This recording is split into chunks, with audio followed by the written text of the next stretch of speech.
Welcome to another episode of Business Growth Talks. Today, we're privileged to be hosting Mike Handcock, a multifaceted entrepreneur, author, and global speaker whose influence spans across multiple industries. Mike is one of the only 40 speakers worldwide to receive the prestigious Certified Speaking Professional Global designation and currently serves as Vice President of Global Speakers Federation.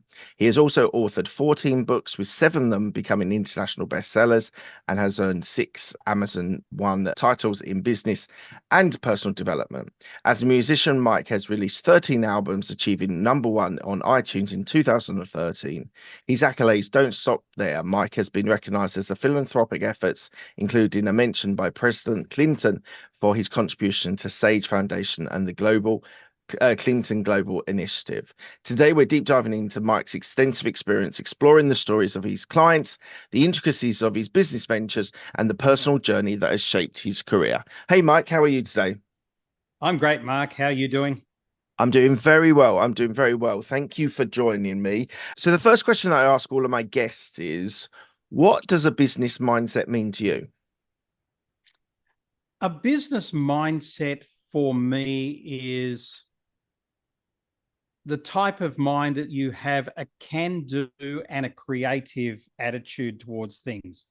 In other words, a natural banker's mindset would be, what boxes are going to knock this application back?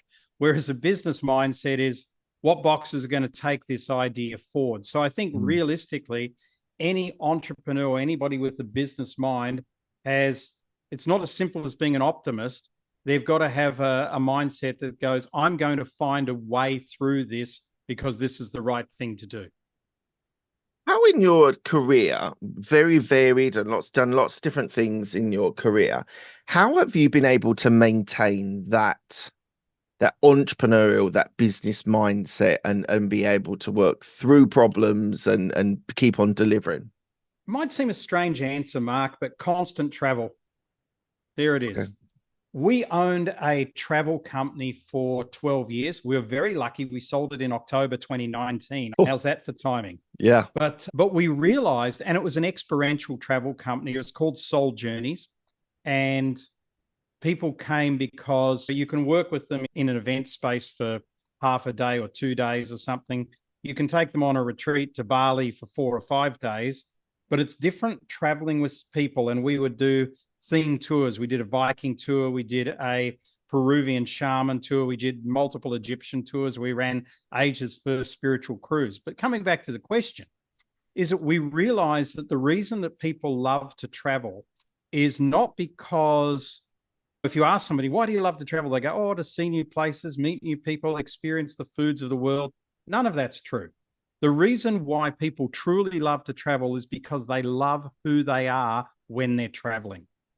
They turn up as the best version of themselves, the most authentic, real version of themselves. And that's what they love. So to come back to your question, the mindset that I've been able to create that's kept me going through this constant traveling reminds me of who I am. It places me in situations where I have to use all parts of my personality and good looks to get through, whether it be negotiating with a customs official or negotiating with a taxi driver that wants to rip me off, or having some life-changing experience somewhere. And I think all of those things just make you a broader and more worldly person because you understand what's going on in the world. You are not focused on what media wants to push down your throat. You're not focused on what your community says is the way that things are. You understand different things. So I think that enables you to think more creatively. So travel's a big one for me. And the second one is surrounding yourself with people who are brighter than you are. I think it was Jim Rohn who said, firstly, Tony Robbins stole it off him, but Jim Rohn said, you're the sum total of the 5 people you hang out with the most. Yeah. And so you got to hang out with smart people and people that not only smart, but are really good people and fun people. If you can find fun, smart, good people to hang out with, I think you'll accomplish a lot in life. So let's just go back to that idea of being the best version of yourself on holiday or being away, let's say. What are the characteristics of Mike when he's traveling? What's the best version of yourself? How would you describe it? Or how would your friends describe it? I think my wife would describe it, because she's the one who travels with me the most. I think she would describe it as the curious inner child exploring the world, the person who wants to deeply understand the history and significance of something that happened in a place, the individual who wants to unplug what's going on at a surface level somewhere and look for the deeper reason of why that custom exists or why people act like that. And I think for me, it's what my friends would say is that I become more of the creative, more of the musician, more of the mystic. I'm never too far away. Oh, these suckers are heavy, but I'm never too far away from one of my guitars. So traveling gives me inspiration for writing music, for creating businesses. Sometimes it's as simple as standing on a beach and drawing a line in the sand and going, shall we do this or do that? You will never accomplish greatness sitting in a room looking at a white wall. And that's what most people do all day, especially since COVID. They sit in, you and I are sitting in our homes at the moment. It's not quite white wall behind me, but luckily I've got a view out the front. But people who stare at white walls all day, their minds close in. And the way I like to give people that intuition of what it's like is, imagine the latest Avatar movie comes out and you've got an option, and your option is A, to watch it on your phone, which means that you have this experience with it, or B, go to the cinema with the latest Dolby surround sound on the big screen. Which one is going to ignite you more? The answer is obviously the big screen. It's the same for us. We can't be creative if our pineal gland is interacting with a wall that's 2 feet in front of us or a laptop that's this far in front of us. We have to have depth of field, because depth of field, sunshine triggers our pineal gland. Something pops and suddenly we become creative and we go, where did these ideas come from? I've never had these before. So it's all part of it. And that's stuff that ancient people knew, but these days we've forgotten. We think the answers are in a laptop or a phone or in AI. I want to come back to your creative side in a minute, but the question, I also ask a lot of people this question.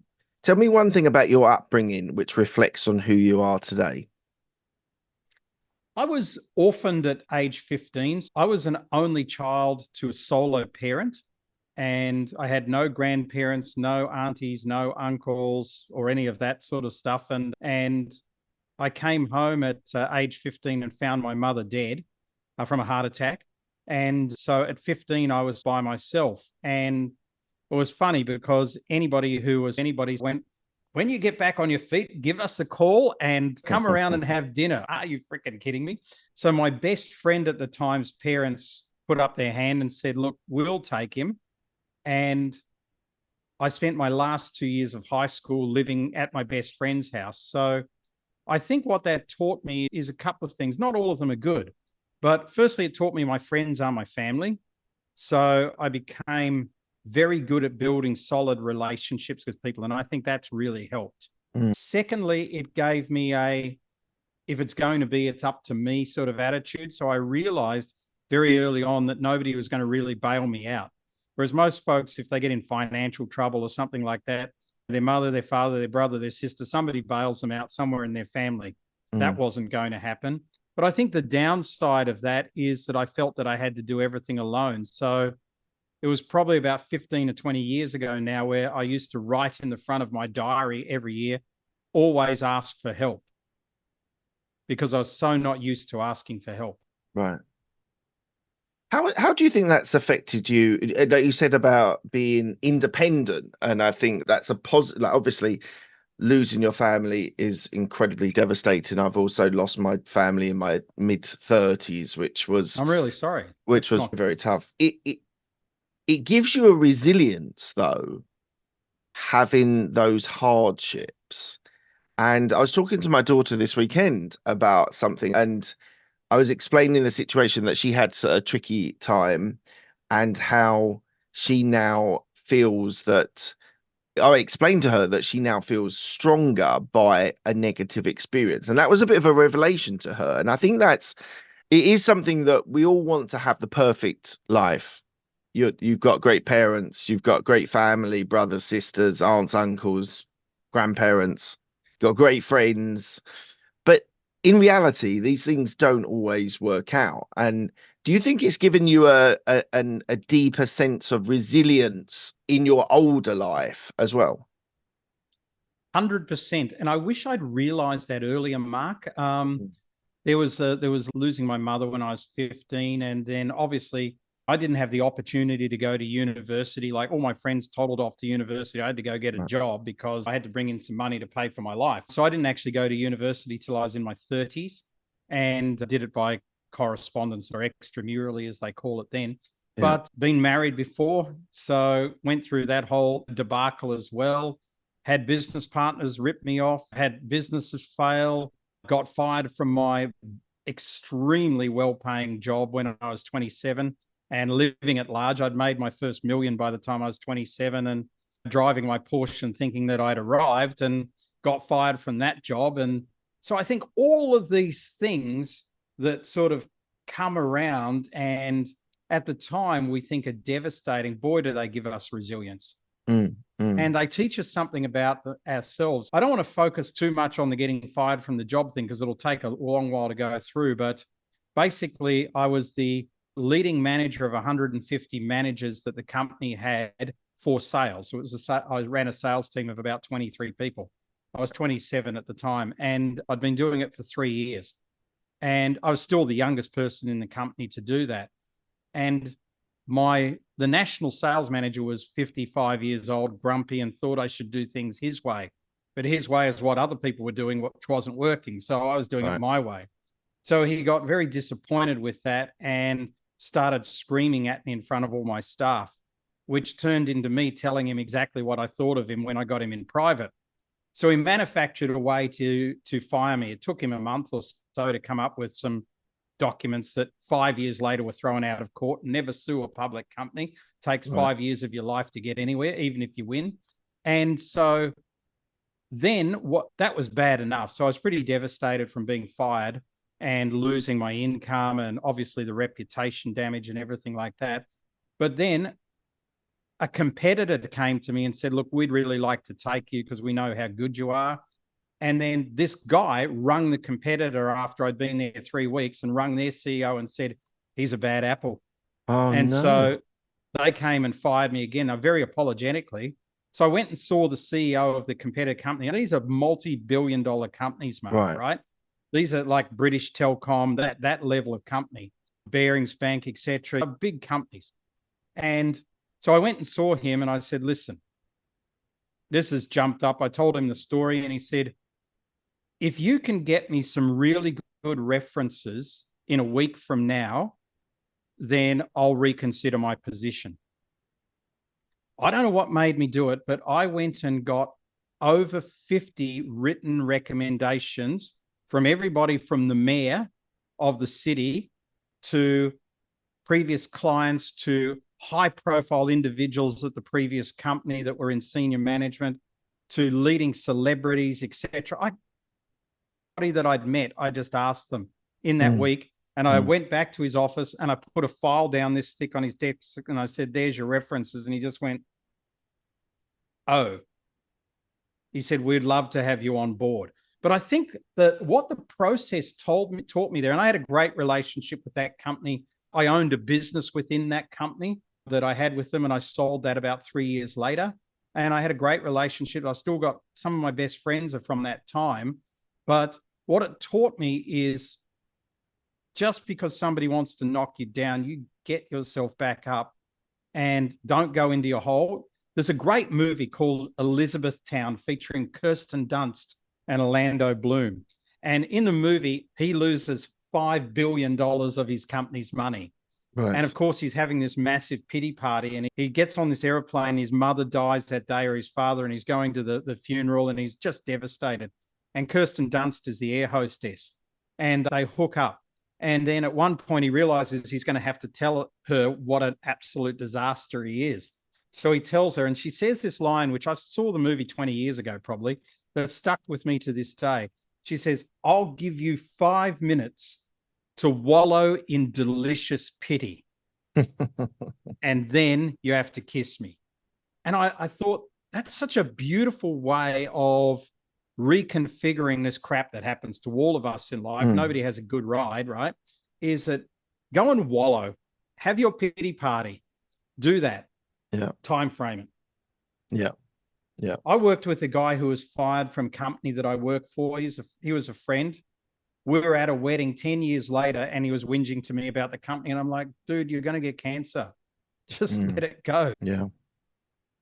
Yeah, very true. Very true. And a lot of it's the flip side as well. So if you're having a bad time, yes, feel it, feel what you're feeling. You have to feel, but you do have to move forward. Also, when things are very good, you should stop as well, but stop and just enjoy the moment, even if it, as you say, for 5 minutes or 10 minutes or whatever it is, for a short period of time.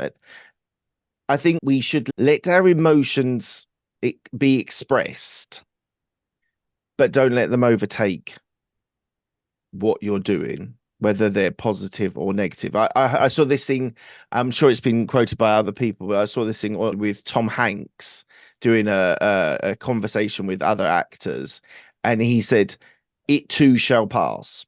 You'll be an Oscar winning actor. It too shall pass. You'll have a complete flunk on a movie. It too shall pass." You have to realize that either they're exceptionally good times that will pass, or exceptionally bad times that will pass also. And it was a very telling. I don't know. I've not seen it that regular. I think I saw it on social media when I first saw it, and I thought that's really powerful. So really powerful, because things change, things evolve, things move. Whether there's good times or bad times, it will come to an end, and you have to move on to the next thing. I think it was Russell Brand who said he's had 15 minutes of fame 4 times in his life and 5 years of hell for most of the other times. Right. Mike, but it's all good, folks. Own your own business. You'll be okay. Don't worry. Don't listen to us. We're just negative old buggers. No, it's not true. I think we're here because we want people to become the best that they can possibly be. That's why you do this show. That's why I'm on this show. Moving on, tell me about the Circle of Excellence group. How has it evolved since its creation? Well, we talk about it. Business happens in a level of spirals, right? It's like there's 7 levels to it. If you look at Virgin Group or Apple, they're obviously the level 7. We're in the level 4 now. So it's had 3 iterations before this. But the Circle of Excellence exists with one simple premise only: to help entrepreneurs and conscious leaders to play a bigger game in their own lives. That means reach much more of their potential than they ever believed possible. We do that through events, coaching programs, books, magazines, online courses, all the ways in which you can ever educate yourself. We're involved in them. Retreats, anywhere from, we're running one in Bali in September. We ran one on the Greek islands in June. So there's numbers of different ways in which people interact with us. And our clients are in more than 50 countries in the world, and we travel extensively. So they're not 50 countries because we're connected to them on LinkedIn. They're 50 countries because we've been there and met with them. So I think we have been lucky enough to build a business that's been in existence 20 years next year. But we've been lucky enough to build a business where I can't remember the last time we had a difficult client. It's 15 years ago. I can't remember the last time we had people with really big issues. It's almost never. And I think our clients, most of our clients, our top clients, are actually close personal friends of ours these days. So I think we've been very blessed with that. But how do you help people that have not heard of Circle of Excellence group? You're saying you're helping entrepreneurs, business owners be the best version of themselves. But so obviously you've talked a couple of times about face-to-face retreats and gatherings and getting together. But how else do you help those entrepreneurs, help those business owners? Thanks for the question, Mark. I think firstly, I don't know of anybody else in the world, and I'm yet to find them, who does what we do. So most people specialize, like they'll increase somebody's marketing potential or increase their ability to sell or help them build better systems or something like that, or help them with people and talent. because of our exposure, and we've done over 3,000 events, we've been doing it 20 years, 50 countries, 300,000 people, we've actually been able to, because we've been tasked with solving a lot of problems, we've actually been able to create the whole A to Z of solutions in business. So whether you've got brand problems, whether you've got marketing problems, whether you've got customer service problems, et cetera, we've been able to solve those. And there are 5 levels that people can interact with us at. So at the bottom level, they can buy a book or get a very cheap online course. So it's no problem about that. Then they can move up and they can come to an event. So we run one-day events, we run 3-hour masterminds, we run the retreats like I've mentioned. So we do that. They can come into a group coaching environment where we would have one of our coaches work with a group of people and take them on a process. Sometimes that's industry specific. So we're running one for speakers at the moment. We've got one for entrepreneurs starting next week. Then they can go to one coaching where people actually work with them one-on-one with their business. That's the 4th level. And the 5th level is we bring our whole A team, which includes Mike, includes Lundy, includes our marketing experts, everybody that you've got, and we just come in and work on every aspect of your business. So I think because you've got this on video, and I really wasn't expecting to do this, so forgive me for reaching out of shot, folks. This is one of our content books. Okay, wow. So in here, I just have this in front of me. There are over, I think, 400 business systems that simplify the way businesses that have been run. So there And it is. just so people who are on audio only, so Mike has just shown us a booklet, a very thick booklet with processes and ways that he is able to help business owners and entrepreneurs. And probably about 3 inches thick, or maybe yeah. what's that, 10 centimeters, and it's over 500 pages in there. And all of that relates to online course material, which then becomes the process of coaching and consulting and different things like that. So if a listener's or viewer is watching this and listening to this and thinking, I have a problem with making it up, operations in my business, my sales are going, my marketing's going great, my sales are going great, but I just can't deliver to my clients in an effective, and maybe I can't get a renewal clients, or what would you, if someone has that problem and they're thinking about that in their business and they don't know how to overcome that, what's the first step that they should do if they want to reach out to you? Okay, so it's definitely broader than that as well. So I would simply suggest that they go to our website, which is www.circleofexcellence.biz. At the top there, you'll see an offer to complete an assessment. That's going to give them a lot of help because it's going to show them what's lacking in their business and what's very powerful in their business. It covers all aspects of business. It only takes 5 minutes to complete, so it's not onerous. In there, they can also ask if they want, hey, I would like to chat with somebody about my business. If that's the case, then one of us will be in contact with them. We see those assessments. They come in daily. One of us will be in contact. We'll have a no obligation on either side. In other words, we won't be trying to sell you anything. We'll just ask you questions and give you some advice. And if we think there's a way forward for you with us and you think there's a way forward for you with us, it'll come out in the conversation and then we'll move forward. Otherwise, you'll get some great advice and you'll move on. How do you compare? It sounds like you've got something someone introduced to me relatively recently in the last sort of 6 months is EOS, so Entrepreneur Organization System. How do you think you compare to someone that, like EOS, that has a whole framework of assessing your business to know where you should be getting better at operations, sales, marketing, various other areas? How do you compare to those sorts of organizations? Yeah, I know them very well, actually, and I've done work for them in 4 or 5 countries around the world over the last 15 years or so. The major difference between what a company like that does and what we do is their material is based on academics. And our material is based on sitting in over 350 masterminds in 20 countries with people like you and I saying, what are your problems, and finding a way to fix them simply. a lot of times when you look at a business, you'll get the academic view of what to do, which always involves you having to spend a lot of money and do a lot of work.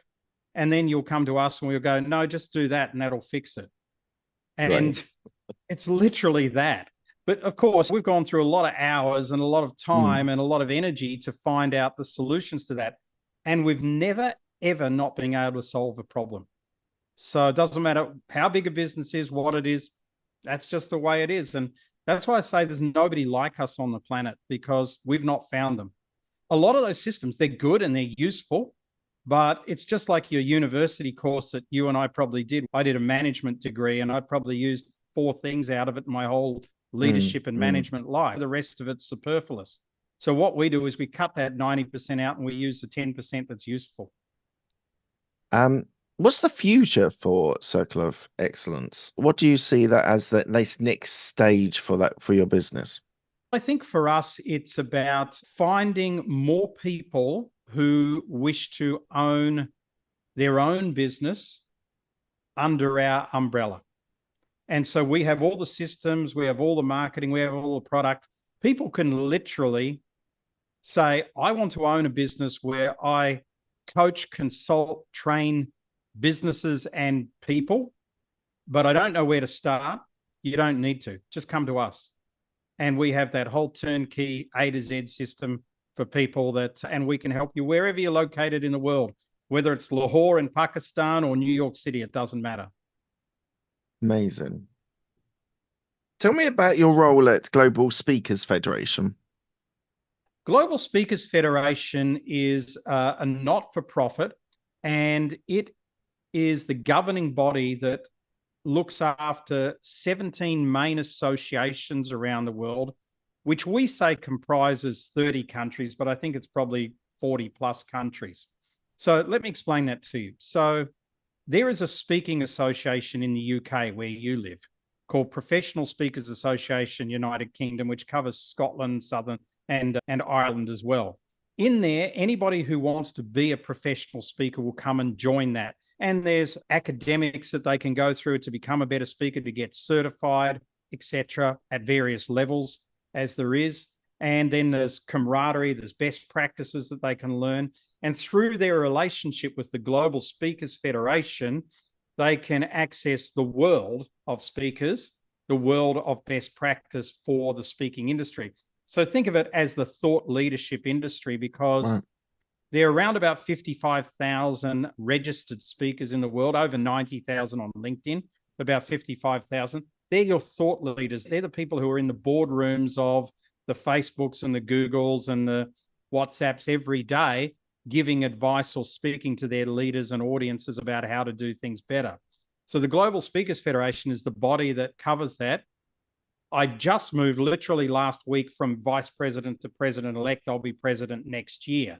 I've been involved with Global Speakers Federations for 10 years, and I've been on the board I'm a life member of the Professional Speakers Association of New Zealand and the founding president of the Virtual Speakers Association, which we launched just before COVID, actually, in 2019, which has hundreds and hundreds of members around the world, that in countries like, we have members in Afghanistan, we have members in Cameroon and places that are developing and really want to develop thought leadership and speaking. It's something that I give a lot of time to, along with 2 other boards that I sit on, but it's something that's part of my industry, and it's something that I really love because I really like the idea of positively influencing companies of the future to be better global citizens. Hence, I'm actually wearing a T-shirt today, which is one of our brands, Global Citizen. It's interesting. The role of public speaking pre-COVID was massive. There was a lot of live events being shown. There was a lot of key speakers, your Gary Vaynerchuk, your Tony Robbins, all those people, the elite. Grant Cardone did this massive conference, and I know a lot of people are doing that. Do you think there is still value in those types of events versus being able to do it on Zoom or online? Because you get into the atmosphere of the event, and I know you're passionate about face-to-face events and in live events. Where does it now sit, the online event versus the face-to-face, like in the industry side, from your perspective? Sure. There's a massive return by corporations into hosting conferences that are live and moving away from the virtual space. I can't give you a statistic on that off the top of my head. I read one recently, but it's a J curve return to live events. And the reason why is because in this space, people just simply aren't engaged in most companies. I'm a little different because I've been around a long time and I'm bold. So if we're doing a virtual event for an organization and people have their cameras off, I don't speak until they've all got their cameras on. Yeah. Whereas a lot of speakers will just go, I'm getting paid, I'm just going to speak anyway. But no, I want to see people. I want to interact with people, and they're not going to learn if they're lying down on their couch at home in their pajamas and flicking on their phone and listening to 3 words from the speaker. And that's what their company's paying for. So I think companies have identified that. So there is this massive return. The conferences, so that you're talking about with Grant and with Gary Vee and Tony Robbins and those sort of guys, there's definitely less of them. And I think because the marketing cost is very high to fit people into those type of rooms. Although I'm good friends with one of the founders of the biggest company in the world that does that, Success Resources, out of Asia. And they're listed on the New York Stock Exchange. I think they are probably the biggest events company in the world at running business events. They run the Tony events and those sort of events. They just had Robert Kiyosaki here 2 months ago in South Africa. I don't know how many people he had, but he was sold out in Johannesburg and Cape Town. Right. So my guess is they had 3,000, 5,000, 7,000 people for him. Those events are probably, there's a lot more pressure on them from a financial aspect because they're generally relying on low price ticket sales and high up sales from the speaker or wad of speakers that they have. Yeah. I'm not a huge fan of those events, but I think to go to an event where you're going to meet people and you get an idea in the room and you get the buzz of the room, that's why I'm still excited about live events. There's nothing like it. Yeah, I agree. How do you think your music has influenced your approach to business? It's as much a part of my business as, actually, it's more a part of my business than a business plan. So let me try and unpack that one for you, Mark.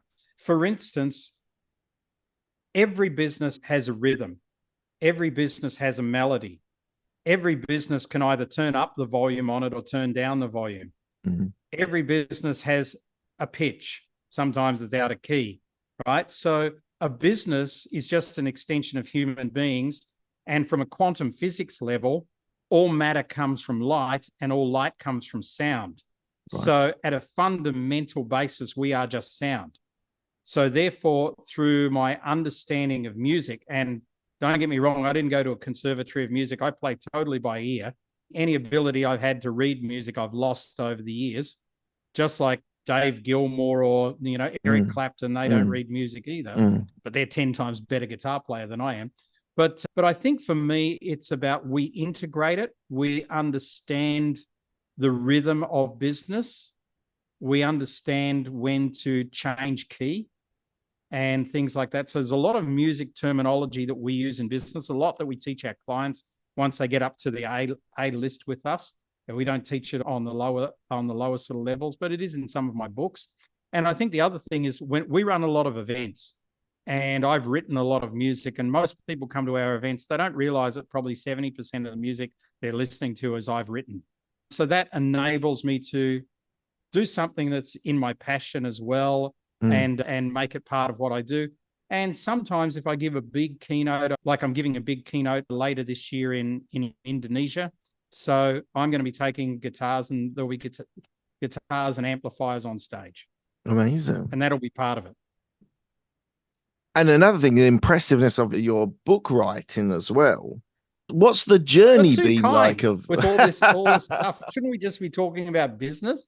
But well, I want to talk about you. I wanted to hear more about you. Yes, obviously your business is very important, but I want to get to know you a little bit, Mike.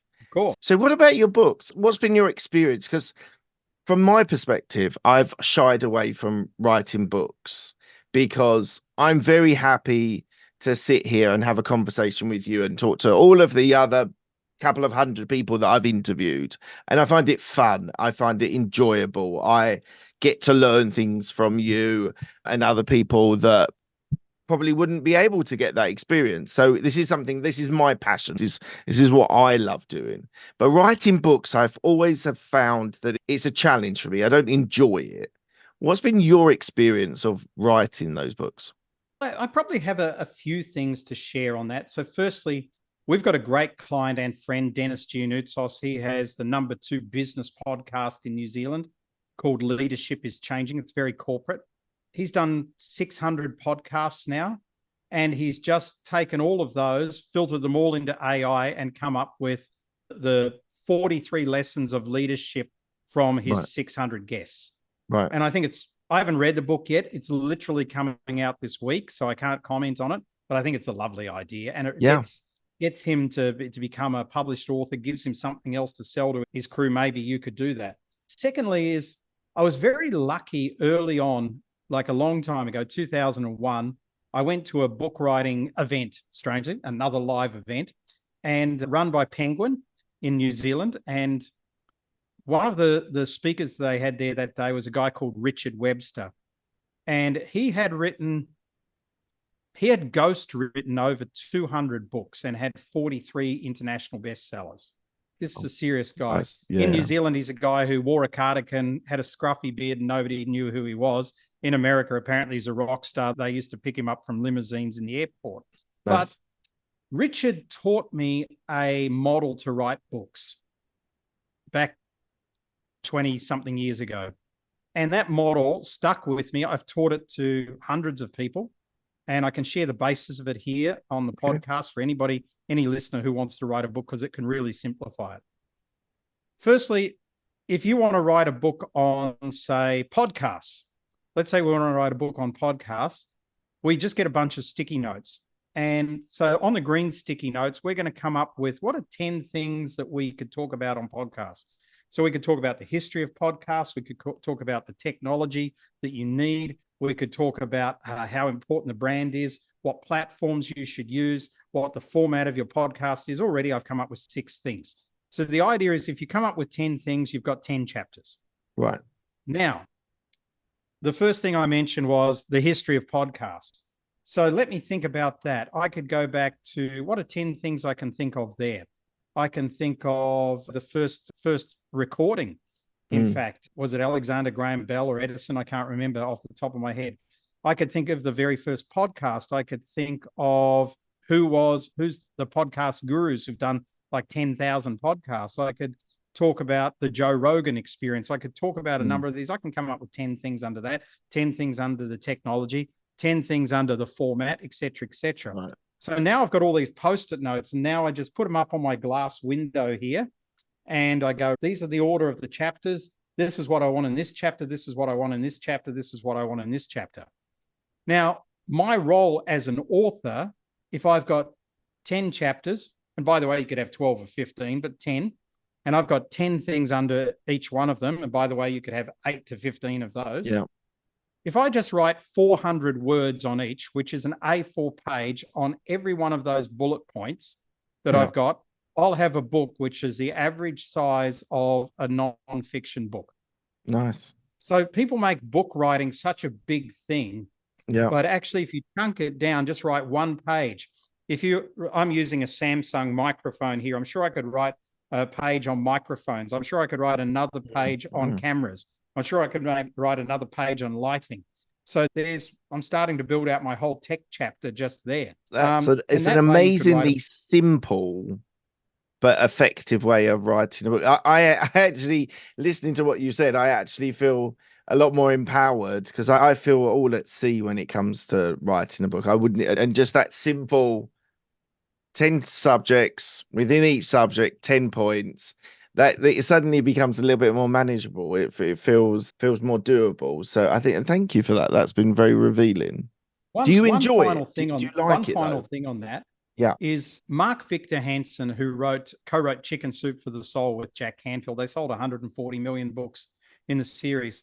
I was talking to him one day and I asked him to write the foreword to one of my books back in 2010. He said, "No, I can't do that, Mike. I've never written a word in my life." So what do you mean? He said, "No, I don't write." I said, "So what do you do?" He said, "Oh, no." He said, "I just dictate thoughts and then somebody else puts them into something that makes sense." Right. So I said, "Okay, if I record something, will you just say something and I'll turn your forward into something that makes sense?" He spoke for, I think it was 1,600 words, and Right. I didn't end up changing a word. Right. There was the forward to my book. Thanks, Mark. You can also these days just talk and transcribe it and get AI to organize your thoughts. It's so beautiful and easy. It is. It is. How do you think you've evolved as a leader? I think I'm less compromising now, more bold, much more intuitive, and I learned a great formula from a billionaire once. He asked me, "Do you know what the secret is to becoming a billionaire?" I said, "No, obviously, because I'm not a billionaire." He said, "It comes down to three things.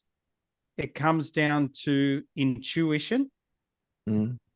network, and decisiveness." And he said to me, he said, "I'm far less decisive than I ever was." He said, "I think I'm coming to the end of my business," because he went to Houston to have a look at a new private jet and it took him 5 minutes to make a decision. He said it's the longest time he's ever taken to make a decision in his whole life. And this guy came from abject poverty. He didn't inherit money. And so I think I've become more decisive. So I think that's how I've changed as a leader over the years. Whereas before I was more pleasing. Right. And not wanting to upset the apple cart.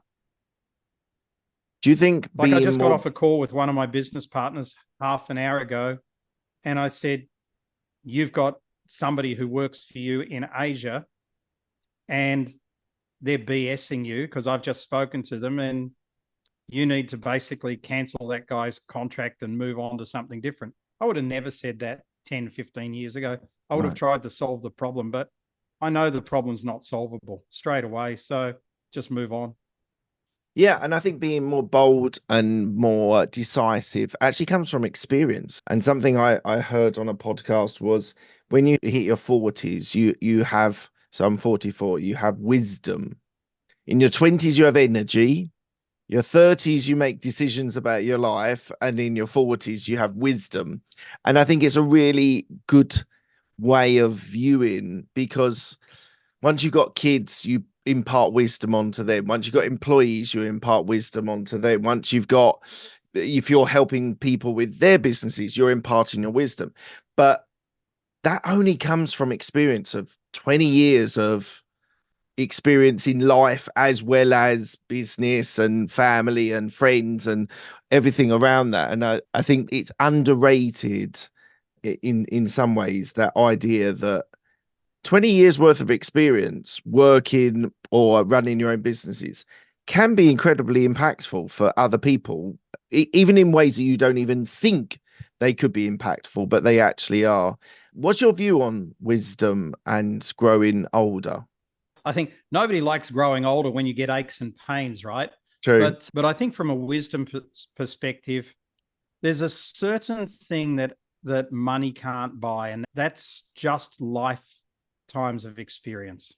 Mm. I remember sitting down with Lundy, my wife's 94-year-old grandmother, and chatting to her about aspects of her life and things she's learned. I learned stuff, and it's magnificent what you learn. Anybody who thinks that somebody who's 60 or 70 is past their use by date, some people are past their use by date at 25. Yeah. There's no doubt about that. And I think what can really help entrepreneurs now is getting cross-generational teams. So you as a 44-year-old, if you had a team that involved a 20-year-old that's going to understand tech probably better than you, I'm not sure what your tech skills are. It gets harder as you get older. And then if you've got, say, a 65-year-old who's been around and seen all the BS, you've got a magnificent Mm. team. there that can really guide and help you on things. And then you're bringing your own wisdom, but still energy and exuberance into that. I think it's brilliant. I think we're too quick to cut people off who have been around. But by the same token, people have to manage their energy. There's some very old 40-year-olds out there, and there's some very young 60-year-olds. Yeah, I would agree. I would 100% agree. How would you describe your risk appetite? Good question. My risk, I always believed I was a huge risk taker. Every risk profile I ever did, I did financial planning as a career, and I was a GM of a big financial planning company. So I understood risk, and my risk taking always came out as, he's the guy who's going to invest in the futures and the this and the that and everything. As I've got older, it's tempered a little bit, particularly from a financial point of view. So I'm much more a property guy now, but I think from a business point of view, I'm still pretty much a big risk taker. I take risks on people. I take risks on projects if my intuition tells me to go for them. Even if the business plan sucks, I'll always go for it. I never go against my intuition. Whatever my intuition tells me to do, that's what I do. Whatever message I get from the universe that tells me what to do, I do that as well. And so you mentioned that a couple of times about spirituality, and I don't go big into religion or politics on my show, but I find it quite interesting. You've talked about that a couple of times. What does that mean to you? It means that God or the universe didn't just put you here for you to figure it out. There's guidance everywhere. And it's amazing that, like, when Lundy and I bought this painting behind us, which is called The Crossing. I'm sorry you can't see it on the podcast, but it's a wildebeest jumping off the riverbank, being chased probably at the Okavango Delta. When we hung that up, people used to come around and go, wow, that's a really cool painting. We look at it and we go, oh, that's exactly where we are in our business at the moment. Because we bought this right when COVID came, and we said we're about to jump off into unknown waters. And so we're very cognizant, Mark, of signs and symbols that are around us. And we're on the road and we're talking about business. Lundy will often say, there's a billboard that's set, and it'll say the craziest things like, that's extraordinary. We go, okay, we better do that then. We don't believe that we don't believe in coincidences. So we think if something's there, for instance, I'll give you a very good example of that. We were in Turkey a number of years ago, and we're working with a group of people over a few days. And one guy, Wayne, just had this bee that just wouldn't leave him alone. Every day a bee had come and attacked him. None of us ever saw a bee. And he kept swatting the bee, and he's swearing, and what's this darn bee doing, etc. And we were laughing, and we're going, there's a message from the bee, Wayne. There's a message coming from the bee. No, that's all crap, he says. Anyway, on about day 3, he drags out his business plan for his new business, and he's wanting advice on branding. And I look at it, we go, and both Lundy and I went, there's your brand. He said, why? We said, it's yellow and black. It's bee colors. Look at the logo. It even looks like the back of a bee that your designer has drawn. He goes, that's crazy. He goes, how can you say this? That's why the bee's been buzzing you. Now, that's 2015, so that business is nearly 10 years old. That guy's had extraordinary success in the last 10 years with that business. Just saying. Yeah. Look, we're coming to the end of the interview. I ask the same 6 questions to all of my guests. They're quick fire questions. They don't need a quick fire answer. Sure. The first question is, what's the best decision you've made? Asking my wife to go out with me. Life-changing? Unbelievable. Okay. What's the best piece of advice you've been given? Grab onto somebody's coattails and go for the ride and see where it takes you. Who was the first person that you grabbed on their coattails to? I think it was originally Tony Robbins, and then Roger Hamilton, whom I worked with for 6 years. Who's the person that's helped you most in your career? These days, it would be my wife, Lundy. Without a doubt, there's nobody else has helped me anywhere near as much as she has. And what she added? She's far smarter than me. What does she bring to your game?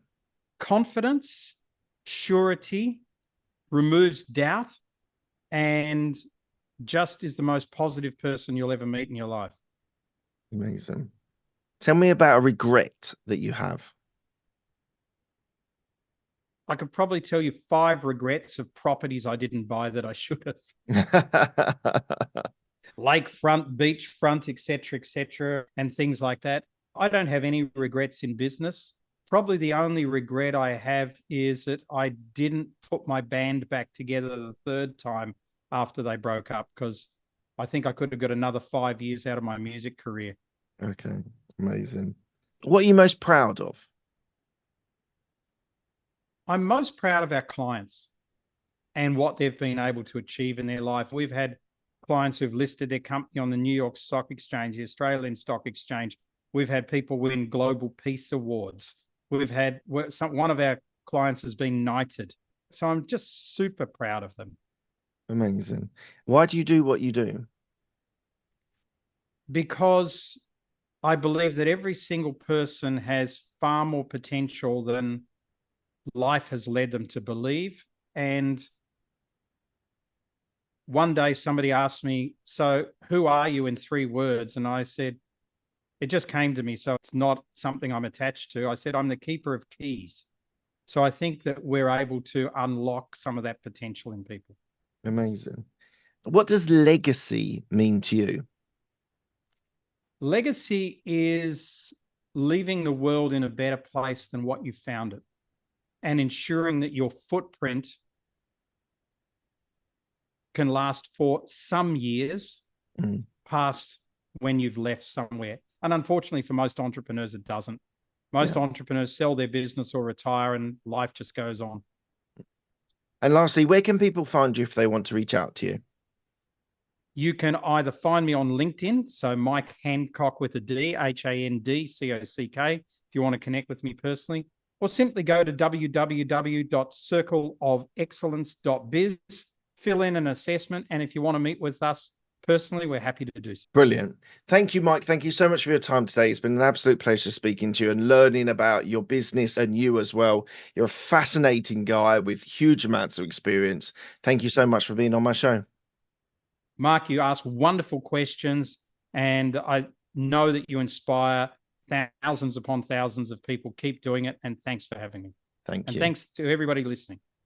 I really hope you've enjoyed that content. It's a really fascinating interview that I've done there.